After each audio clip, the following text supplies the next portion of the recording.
They are going to become more brutal. Because all the hippies were trying to be Indians anyway. They're going to become more repressive because it's a matter of dollars and their illusionary concepts of power. Hey, Victor. We must live in balance with the earth. And also with recent happenings at Wounded Knee. I am awake. Welcome to Native Roots Radio presents I'm Awake, and I'm your host, Wakanja Hade, which means distant thunder. Hey, Cuttagay Wee, to all my friends and relatives in four directions. You are listening to Native Roots Radio presents I'm Awake, and I'm your host, Robert Pilot. That's my colonized name. Hey, we discuss local and national Native news and events, and as you know, Chujunk, Native issues are human issues, and human issues are Native issues. Yes, you are right, Jaga. And this portion of the show is supported by NACD's Four Sisters Food Sovereignty Program. You can join them this weekend for a Phillips Farms bike tour in South Minneapolis on Saturday, September 28th, from noon to 4 p.m. to learn about locally grown foods and share a meal. Learn more and sign up for this free event at nacd.org/events. Hey, everyone. Happy Friday. It's Haley Cherry here, producer, starting off the show with you on Fun Friday here on Native Roots Radio. Thank you, a big Pinagigi, for tuning in with us this evening or whenever you're listening to this. We always have Native Roots Radio in podcasted version, so if you ever miss an episode, check us out on Apple Podcasts or wherever you get your podcasts. Today's lineup, we're going to hear from Minnesota State Senator Mary Kunesh, as we do usually every Friday. We're very thankful for Mary's conversation and contribution that she brings to our show. She's been on really ever since Robert started the show about 8 years ago now, and we appreciate Mary and all that she does. I don't think it's mentioned every week, but Mary is of Standing Rock Sioux descent. And yeah, so we also are going to be hearing from an Australian who is currently living in the Minneapolis area. She's here on some research, but Robert did a very cool, interesting conversation with Dr. Bon Mott. As I mentioned, she is from Australia. I think the accent is really cool. It's very intriguing to listen to, but also the research that they're studying is important, and I'm interested in learning more about how it relates to Indigenous communities and kind of our beliefs and different stories that have been passed down. So stay tuned for that. We're going to hear from Dr. Bon Mott in segment 3. And then also hearing from Wendy Pilot, U.S. Humane Policy Leader with the United States Humane Society, because it's Fun Friday. So we have a Fun Friday, or Fun Fact Friday, Sacred Animals segment from Wendy. In the live read at the beginning of the segment, I had mentioned that NACD, Native American Community Development Institute, and Four Sisters Food Sovereignty Program that they have, we'll be doing a bike tour around South Minneapolis's urban farms. I believe the bike tour will be stopping at 4 different farms. You're going to learn about the food that's grown there, local Indigenous Native food. And then you're going to share a healthy meal at the end with community. So that sounds really fun. That's Saturday. Another thing going on Saturday, tomorrow, September 28th, there is a Native art market, and I'm pretty sure I got to go check this one out. This is in Eagan, and it's a public event by Capone Art Park. This will be from 12 to 4 p.m. Eagan. That address is 1220 Diffley, Diffley Road in Eagan, Minnesota. There's going to be a bunch of Indigenous Native vendors selling beautiful crafted items, as well as local Indigenous food trucks. And I think there's also going to be a plant walk, so also very educational if you want to bring your young ones to that, or your elders. That would be a fun thing to do. Also this weekend, I know on Sunday is the Kiwi Strong, which is Ojibwe, I believe the Native American woman triathlon at Bade, Makaska. And I believe I said that correct today, so... But before I run out of time here in this segment, I want to get started with Mary Kunesh's first half of her update. So here is Mary. Hamatakiape, State Senator Mary Kunesh here, coming to you from beautiful downtown Minneapolis. I'm here because I'm hosting, as the chair of the National Caucus of Native American State Legislators, I'm hosting a conference with elected legislators from across the country. And I'm really excited to be able to do this and bring all these folks together into one place. The National Caucus of Native American Legislators works hard to promote a really good understanding of the state and tribal issues between states and across the nation that really have an effect on our people, whether they're on the reservations or in the urban settings. There are 91 elected legislators in the United States, which is not really all that much. So I hope all of you are thinking perhaps maybe one day that you would join us. But we have 91 members from 21 different states. So that means there are less than half of our states in the United States have a Native legislator. And I think we really need to work hard to make sure that that changes for the positive. And so what we do within this caucus is we come together to discuss the issues at hand. We want to increase awareness of the diverse Native American cultures. We want to be able to support state and tribal communication. You know, Minnesota has that nation-to-nation relationship with our tribes, which is really unique. It's not like that in all of the states. And then what is really great is that NCSL, the National Council of State Legislature, is able to provide us legislators with research and training and educational services across the board. And so this conference is to do just that. And as I said, I'm the chair of this caucus, and my vice chair is Representative Sean Bordeaux from South Dakota. Representative A.J. Pittman from Oklahoma is our secretary.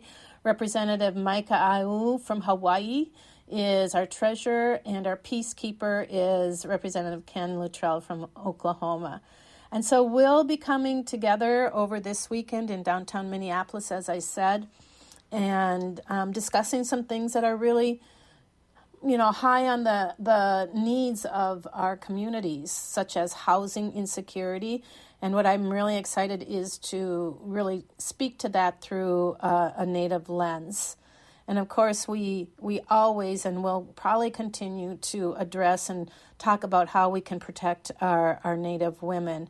And we're going to have Ruth Buffalo, our very special Ruth Buffalo, who's now the Chief Executive Officer at the Minnesota Indians Women's Resource Center, join us and talk about the good work that she's doing. And then Deanna Bolo from the MMIR office is going to also join us. There's so many things that affect the economic development of tribes across the United States. Every single one of our reservations, our tribes, our Native communities, whether they're urban, suburban, rural, on the reservation, all have struggles with building that economic development that has been withheld from us, those opportunities withheld from us for so long. And so we'll be talking a little bit about elevating Native economic development. And then, what else are we going to be doing? We're going to go visit the Native American Community Center. I don't know if you've been there. It's just absolutely beautiful. And then meet with NACD and visit All My Relations Art Gallery. Talking about elevating political leadership, just so many good things that we're going to come together and talk about. And hopefully we'll all be able to go back to our communities and our constituents that we represent and bring some fresh ideas and thoughts to the process of governing and legislating. So that's where I am right now, and I'll be back in just a little bit. You're listening to Native Roots Radio, and we'll be right back after this quick break. We are your relatives, We are your relations, brothers, sisters, sons. daughters. And some of us are your grandchildren. We are your community. Historically, we held places of honor and respect. Because of the impact of colonization, some of us are rejected, thrown out from family, friends, and community, set up as targets for sexual violence, sex trafficked, humiliated, tortured, and murdered. Everybody has the right to be safe. We are your relatives. Remember, Homophobia is not traditional. Sponsored by the Minnesota Indian Women's Sexual Assault Coalition. The city of Minneapolis is now on Native Roots Radio with Minneapolis AIR. AIR stands for American Indian Relations. Guest host Christine McDonald talks to people about important things affecting the city's Native communities. Minneapolis AIR dives into topics like public safety, public health, elections, and so much more. Tune in to Minneapolis AIR on Native Roots Radio from 5 to 6 p.m. on the second Wednesday of every month, right here on AM 950. Everyone likes a litter-free ride on Metro Transit buses and trains, so pitch in. Take pride in your ride and take your trash off with you when you get off at your stop. You'll find trash bins at every Metro station. Want to help clean up transit stops in your neighborhood? Join the hundreds who volunteer to adopt a stop and keep it picked up. Learn more at metrotransit.org/adopt-a-stop. That's metrotransit.org/adopt-a-stop. Attention event planners and festival organizers. This is Frank Brown from Minuteman Press Uptown, your union print shop partner for your next event. We're here to check items off your list and make your event the talk of the town. From stunning banners and eye-catching signage to programs, tickets, and name badges. We print everything. Get promotional products at prices that let you load up on merch and fill those swag bags. Make your event unforgettable with Minuteman Uptown. Visit us at mpuptown.com.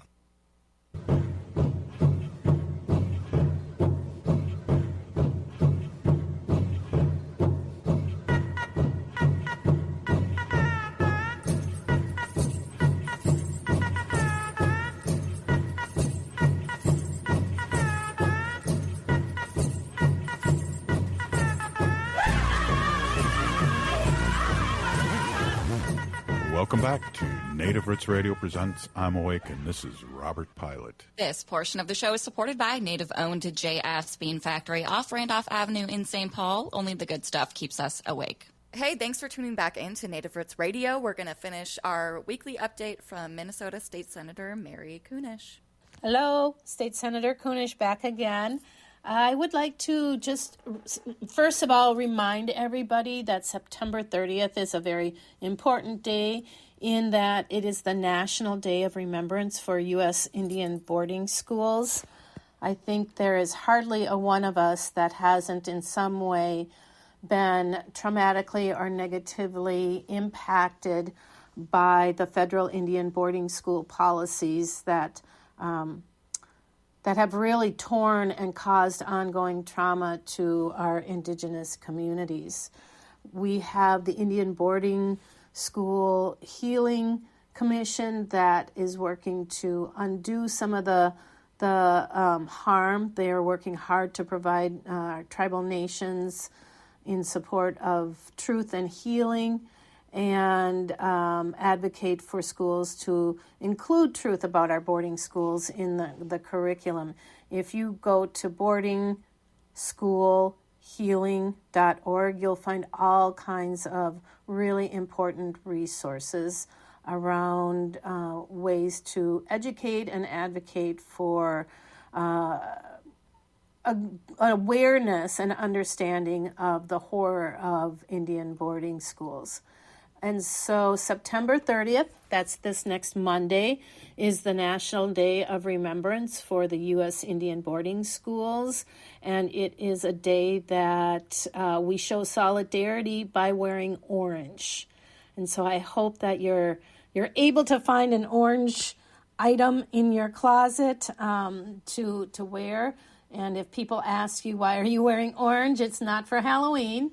It is because of the horrors of the Indian boarding schools. And so, as I said, I know that many of us have family stories and history that go all the way back to those days of the boarding schools. I know my grandfather's brother actually was sent from Standing Rock to Carlisle, where he made many attempts to run back to home, and I think he made it back once and was sent back to Carlisle.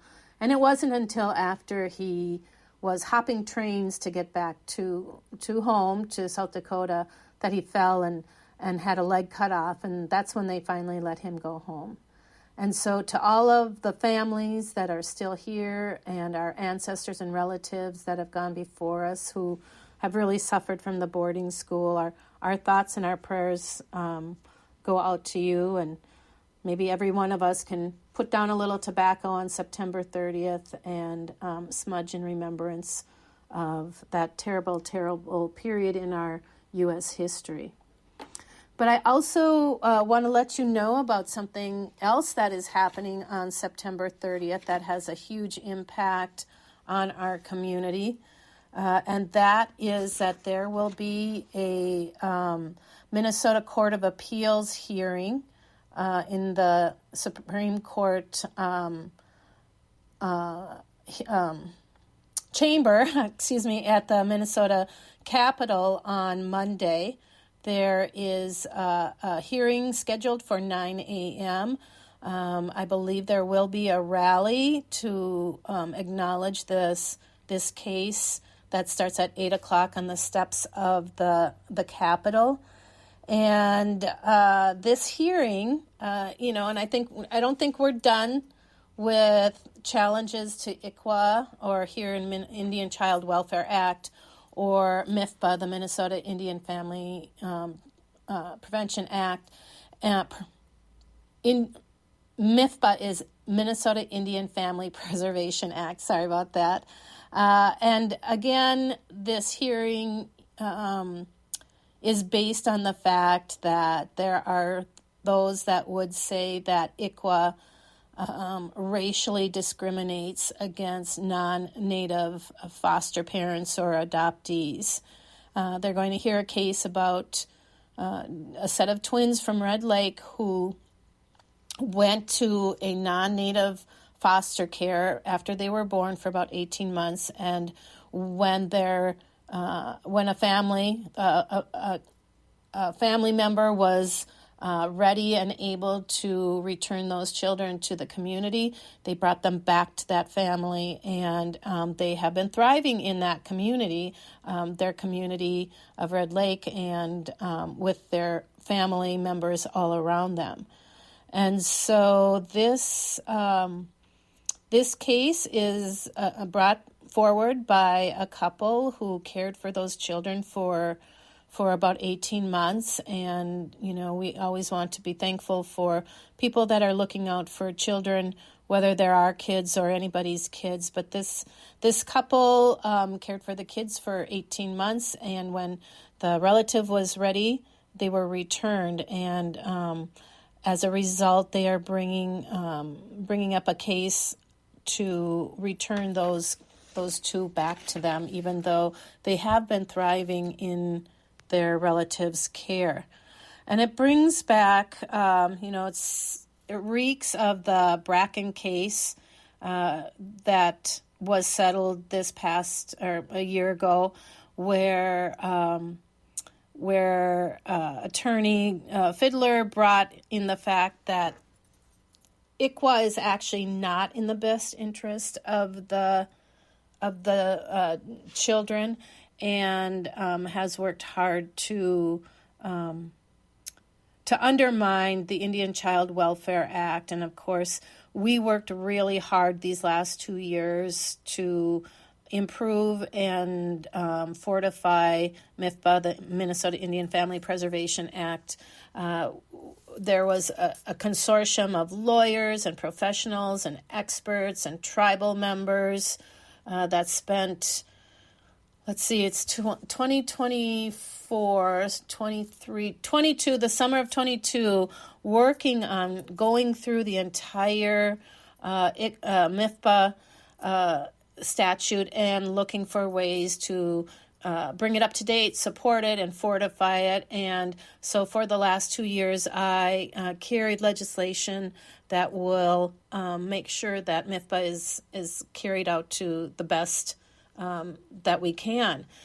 And I think it has made a difference, especially at the county level. I was at a meeting this past week with county officials on the inefficiency of some of the systems that we have in place and how outdated they are. But what I really came away from that was that the counties are working really hard to make sure that ICWA is upheld in the best way. I think for a long time, even though it was a federal mandate and a state mandate, counties just didn't know how to implement it in the best way. And what I was really heartened to see and hear is how these county folks, who really do have the best interest of families and children in mind, are working better and better with the tribes. And that absolutely has to happen, because if there is a child that comes into the county purview that is Native, the first thing they need to do is reach out and let the tribes know that. And then the tribes also have to build that relationship with the counties so that they can work together to bring those kids back into the tribal community with relatives. And so this case that is happening here on Monday is a really, really important case. And of course, the premise is that ICWA is race-based and that we are being prejudicial towards non-Native foster care. But we have to remind everybody, and we have to educate folks, that the Indian Child Welfare Act is not race-based. It is based on the political status of Native Americans and their tribes. And so it's not a race issue. It's not so much, if you say cultural, but it is the political status of Native Americans and their tribes. And that was established in the Constitution, through Congress, in the statutes, and through the treaties. And so it's just important to remember that the Supreme Court affirmed the political status of Native Americans for over these 200 years. The Supreme Court ruled that federal legislation regarding Indian tribes is not based on impermissible racial classifications, and that it's important that we defend ICWA because there's an agreement between the U.S. and tribal governments, and sovereign nations have the most significant interest in their citizens. So that's what's happening with me. I hope you all have a wonderful weekend. Glorious weather out there. Take care, everyone. Pinagiki Mary, we always appreciate you. After this next break, we're going to hear from Robert. He did an interview with Dr. Bon Mott, who is currently living in Minnesota. They are from Australia, and they're here actually studying lightning and how it correlates with the Native American communities here. It's a really interesting story, so please stay with us.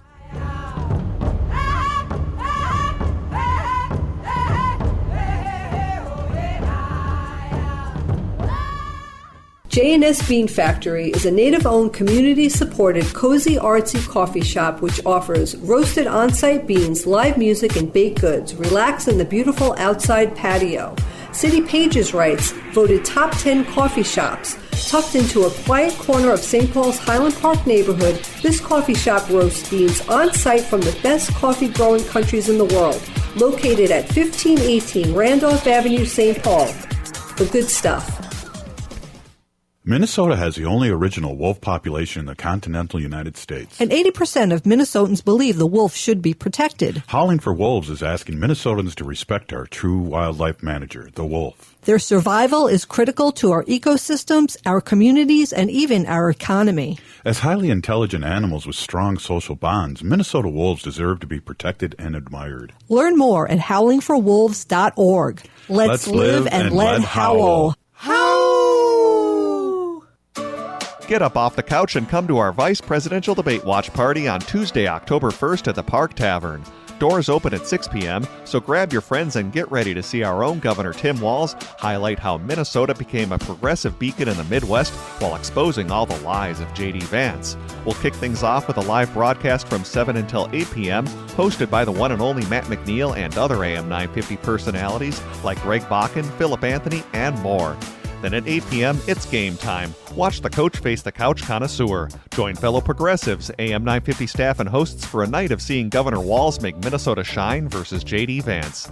We've got light appetizers and a cash bar with the option to order from the Park Tavern's delicious full menu. Tickets are just $25 in advance at am950radio.com or $30 at the door. So head out to the Park Tavern on Tuesday, October 1st for our Vice Presidential Debate Watch Party as Walz faces Vance.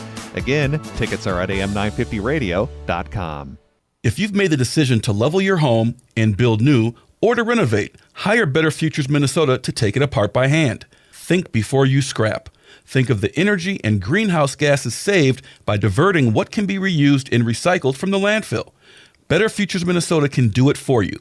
Hennepin County residents and public entities, there are funds available to make the environmentally right thing to do comparable to demolition. Check out betterfuturesminnesota.com. That's betterfuturesminnesota.com. AM 950, the progressive voice of Minnesota. There's a place at the end of the Nicollet Mall at West Grant Street with a huge 12-foot-tall red stiletto shoe spinning on the top of the marquee. Well, it's not a shoe store. It's the fabulous entertainment, dining, and cocktail lounge complex that houses Roxy's Cabaret, the Nicollet Diner, and On the Rocks. You have to experience it. Hilarious entertainment, great food, and craft cocktails, not to mention rooftop patios. Located at 1333 Nicollet Mall, you can't miss it. The future of car shopping is here right now at Rudy Luther Toyota with Luther Direct. It's car shopping without ever leaving your home. Go to RudyLutherToyota.com and click on the Luther Direct button. Choose any vehicle in Rudy Luther Toyota's current inventory, either new or certified pre-owned. Then find out your trade-in's value, review a payment plan you qualify for and customize it, and then set up a time for Rudy Luther to drop off your new vehicle and pick up your trade-in. It's that simple.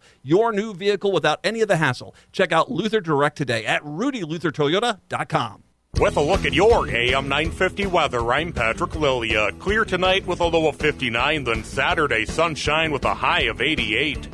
Join us Tuesday night at the Park Tavern for our Vice Presidential Debate Watch Party as Tim Walz takes on Weird J.D. Vance. Doors open at 5:30 with special live programming from AM 950 before the debate starts. Tickets are $25 and available at am950radio.com.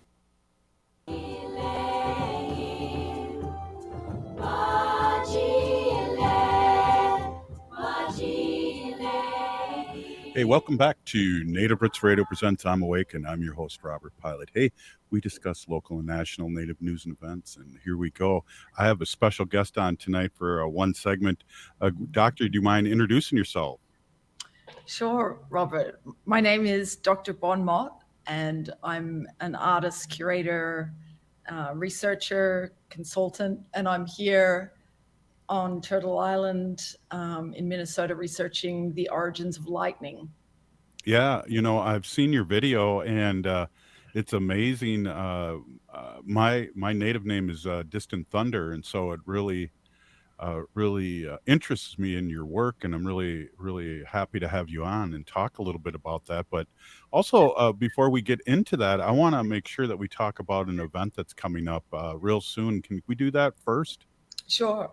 So twice a year, the St. Paul Artist Lofts have an art crawl, and there's one coming up, which is on the 4th to the 6th of October, and I will be doing a performance there Friday night and Saturday night, and I've got an installation, and I'll be doing an artist talk, and it's in the Great Northern Warehouse Collective at 308 Prince Street, and I'm in 421. So everyone that comes will have access to the buildings. But if you want to come and see a performance, I'll be performing at 9 p.m. On the 4th and the 5th of October. I love the warehouse, and that's one of the first artist lofts down in St. Paul, and I remember that very well when they got that going, and it's really exciting that it's still happening and still doing what it's supposed to do. Have artists like yourself living there, and yeah, though that's exciting, the art crawl. But let's get talking a little bit about some lightning here, because that really not only your artistry, but also what you have to say about lightning. Give our listeners a little listening to what you're doing and the science of lightning.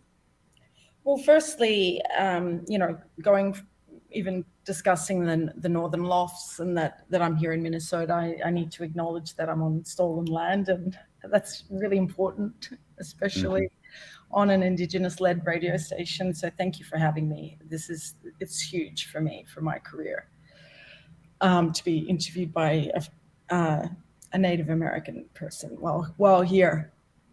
So in 2018, I did a performance in Minnesota, and I learned about the thunder beings there. I started learning about the thunder beings.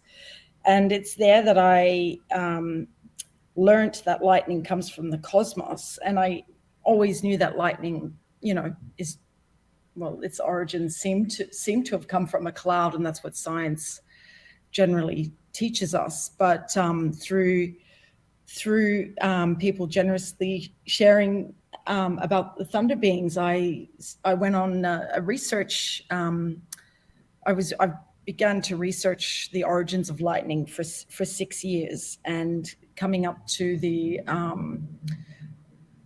concept of lightning originating from dying stars or supernova. But this all started from a quote from the former lead singer of AC/DC, Bon Scott, who I did my doctorate about. Cool. Very cool. Let's hear that. So Bon Scott was asked if he was the AC or the DC. So he died in 1980. And my art practice is performing as his ghost, respectfully. I've discussed this with his friends and family to get approval. Cool. And one of the areas that I really like to acknowledge Bon Scott is through his songwriting. He was a trickster. And I like to acknowledge that he was actually singing about the marginalized experience, and he was a complex person. And he went to jail when he was 15 and made friends with Aboriginal people there that he retained friendship with for the rest of his life. And he was asked if he was the AC or the DC, and he said he was neither. He was the lightning in the middle. Cool. And I thought, for someone to say that, they've got to be very intelligent. He's just not, so that's what the title of my doctorate is, and that's why I'm here in Minnesota. And I've got Australian government funding for this project, and I'm being mentored by a collaborator, Simon Rose, who's in Australia we say he's a proud Aboriginal man from Queensland, so he's making sure I'm doing everything right. I'm doing everything respectfully. That's awesome. And doctor, you are from Australia, I do believe, right? With your accent there. Oh wow. Well, I just like the lightning in the middle. I'm a little bit in the middle. I was actually born in California and moved to the land so-called Australia when I was 6 years old. So I've lived in Australia most of my life. Cool. And I do have to also acknowledge the traditional custodians of the ancient land, so-called Australia, also, because this is where I've done the bulk of my research. The ancient land there is an incredible place for anyone that can get there. Yeah. And that's one of the ways I'm inspired as well. I'm hoping to, introduce people to each other, create a conduit between, in Australia, we don't, you guys say Native American, Indigenous Australians say more like, Indigenous mob or Indig mob. Cool. Yeah. Very cool. Well, talk a little bit more about the lightning in the clouds, because that really, really interests me. Right. So, and it doesn't surprise me that it interests you, because in Minnesota, the distant thunder is like something I've never heard before. I've never heard that in Australia, and I don't know really what the science is behind that, apart from maybe there's not mountains around. We can hear thunder from greater distances, but so each lightning strike produces 30 million volts of electricity. And, scientists were trying to figure out why or how that amount of electricity can come from a cloud. I mean, we know that the clouds are charged, and we know that there's, ice particles, and we know there's a charge on Earth. We know all of that, but I guess the developing theory is that when a star dies, it's a huge event.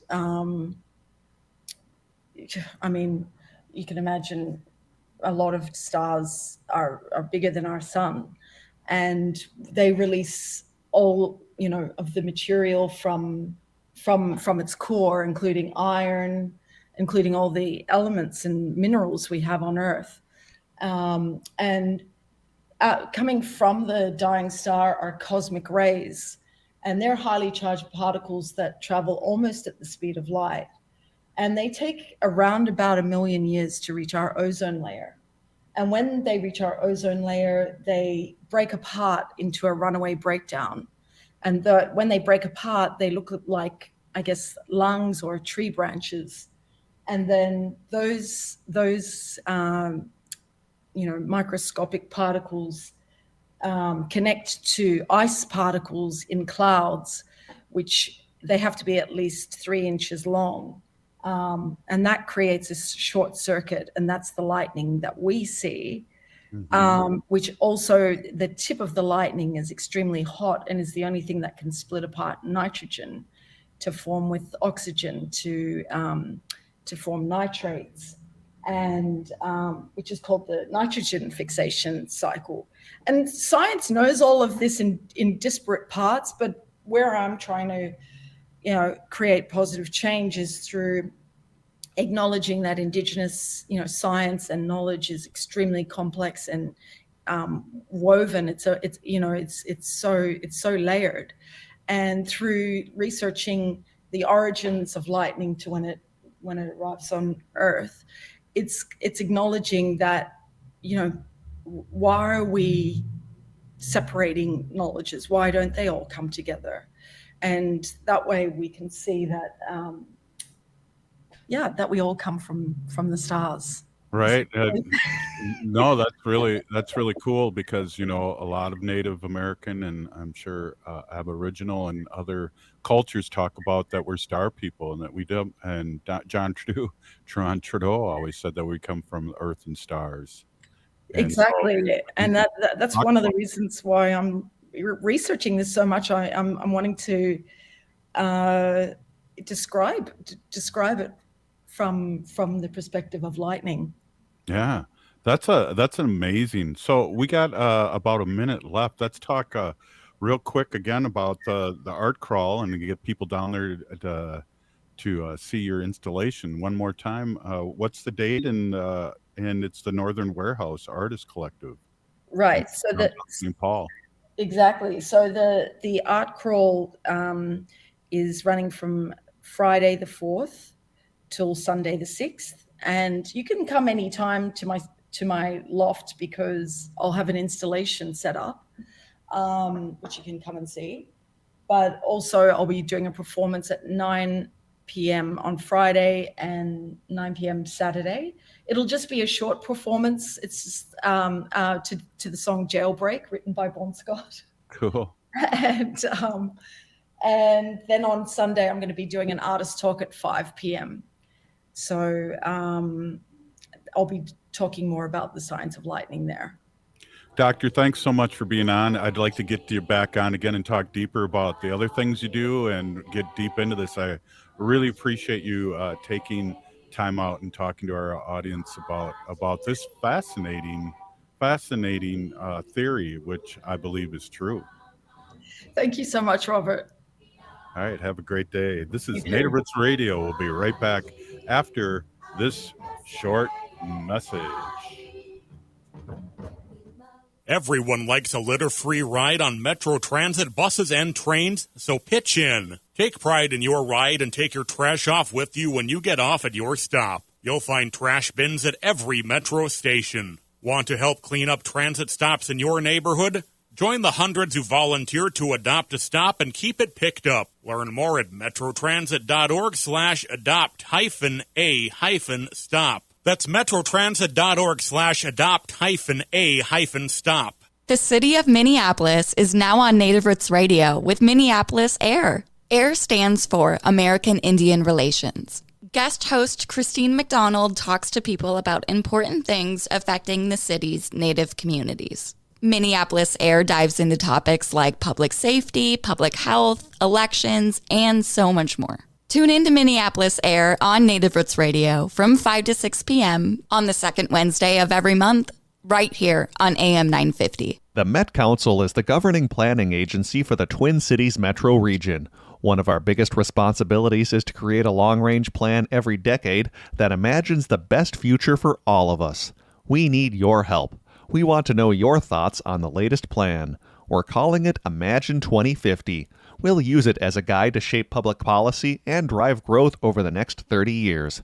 It'll help us improve the everyday essential services we provide, including transportation, housing, water resources, and parks and trails, with input from the 7 counties and 181 cities and townships in the region. But we're still missing the most important piece, and that's you. Visit engage.metrocouncil.org to learn more about Imagine 2050 and share your own thoughts and hopes for the Twin Cities region.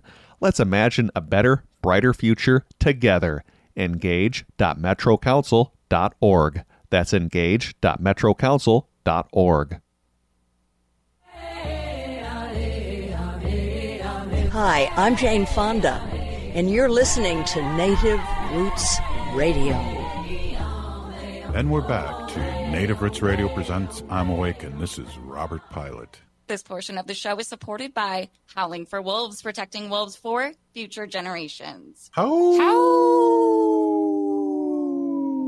Hey, I want to introduce my awesome and beautiful wife, Wendy. Wendy's been an animal advocate for many years, and geez, I've learned so much from her over the last 8 years of being a co-founder here of Native Roots Radio. Welcome, as always, Wendy. Yes. Hi, everybody. My name is Hana Jihihani. That means cares for them. I was given that name by my Dega Curtis. Curtis goes by Mashke Hanajinga, which means walks on white clouds. I'm a humane policy volunteer leader for the Humane Society of the United States, and I work on animal issues at the local and state level, and it's always my pleasure to do that. We're here in Long Beach, New York, and it got me thinking about some things that I want to talk about. Specifically, since we're so close to the ocean, I wanted to talk about sharks. Oh, wow. Well, everyone, don't pay attention. We do have sharks and watchdogs watching our house, so just want to let everyone know when we're out here in Long Beach. We always have people at our house. Anyway, so listen to this, Robert. Although sharks are portrayed by the media as fearsome, bloody killers, the most recent 5-year global average of shark attacks on humans is 72 annually. As a result, only around 5 people are killed by sharks a year.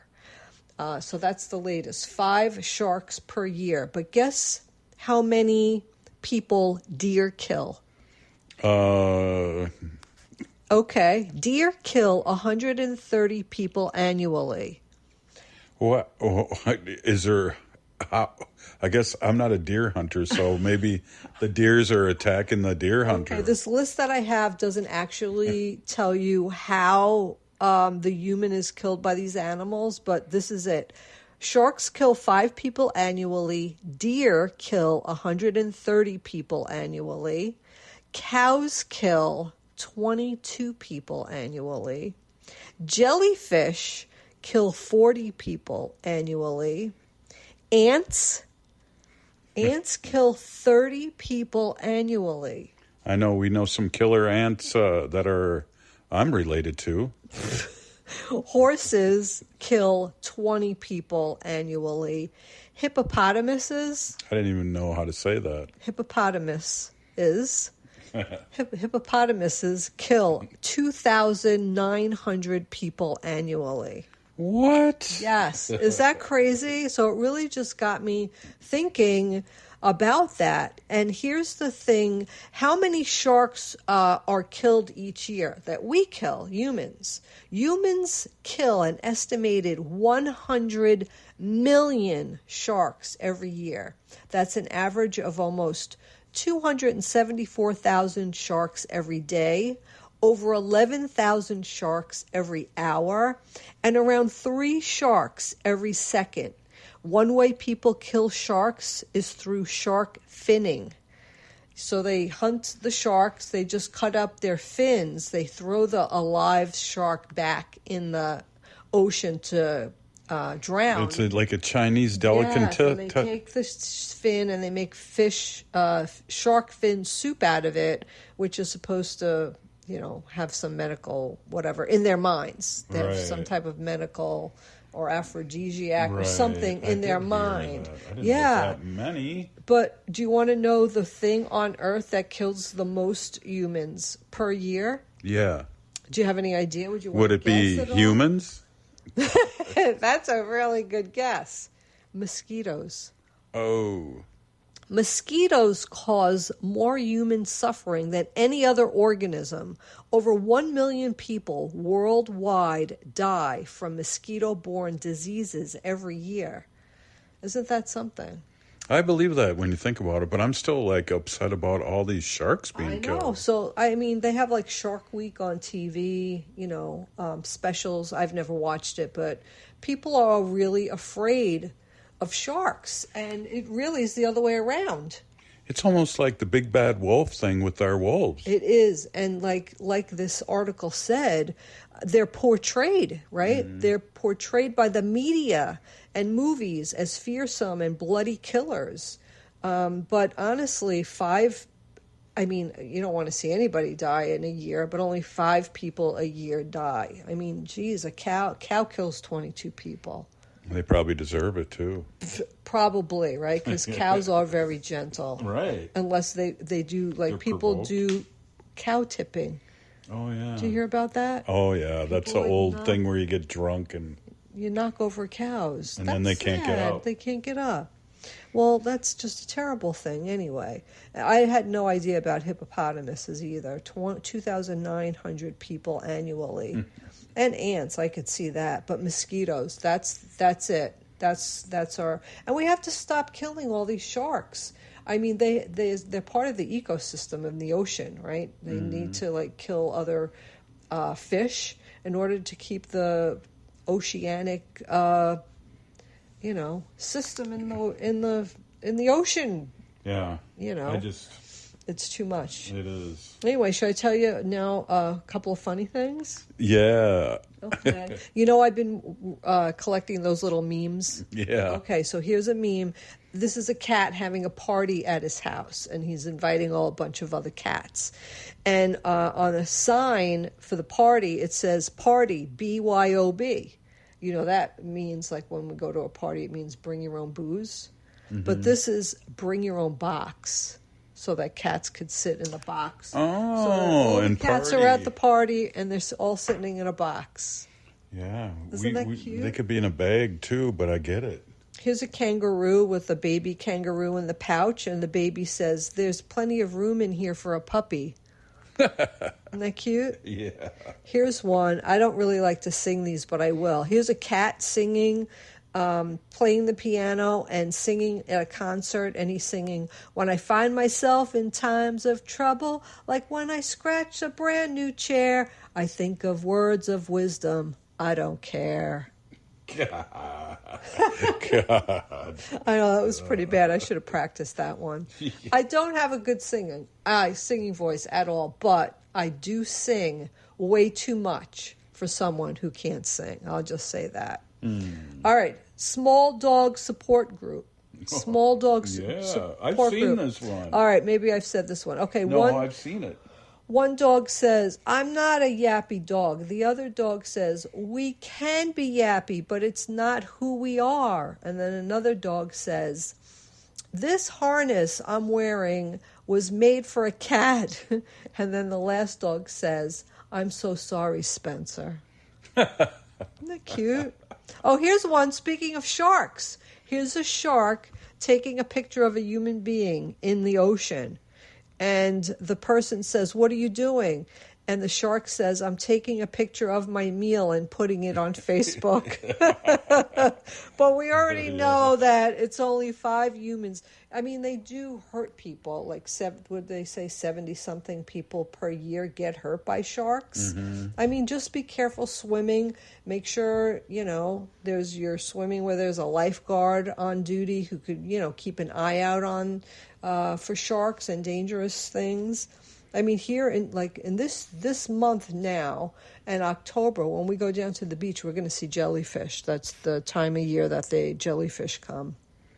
And the really dangerous one are the man of war. The tentacles get you and can really kill you. Wow. Well, hey, thanks, Wendy. What great segment as always. How fun.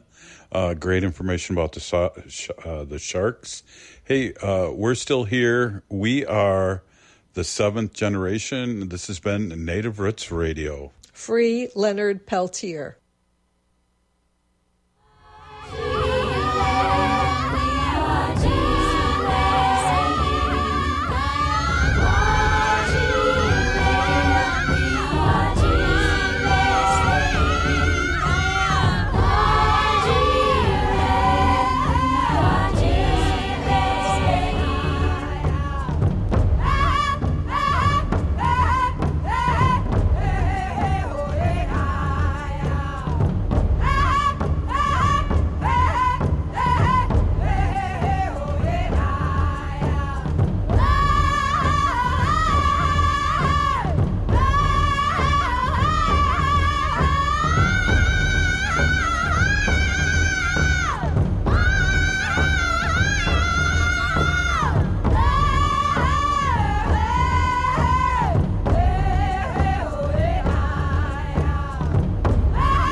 They are going to become more brutal. Cool.